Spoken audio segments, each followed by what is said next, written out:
নিয়ে আমি আর বলবো না, নতুন করে আমাকে বারবার ডোন্ট ইনসিস্ট মি।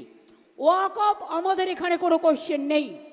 যদি ওয়াকফ নিয়ে আন্দোলন করতে হয় দিল্লিতে যান, এখানে নয়।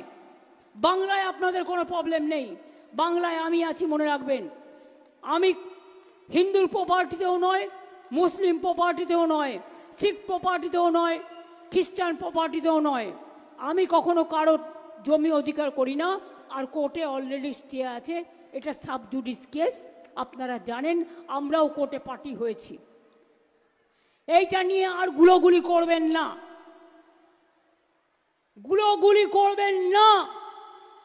যদি করেন সবচেয়ে বড় শত্রু আমি হব। যদি আপনার কেউ অধিকার কেড়ে নেয়, অধিকার রক্ষা করার গ্যারেন্টি আমাদের, এটা মাথায় রাখবেন। এনআরসি করে কেড়ে নেওয়া হচ্ছিল না, এনপিআর করে কেড়ে নেওয়া হচ্ছিল না, তো আমরা তো রাস্তায় নেমেছিলাম, আন্দোলন করেছিলাম। আপনাদের জন্য ডিসিশনটা আমায় নিতে দিন, আন্দোলনটা আমায় নিতে দিন।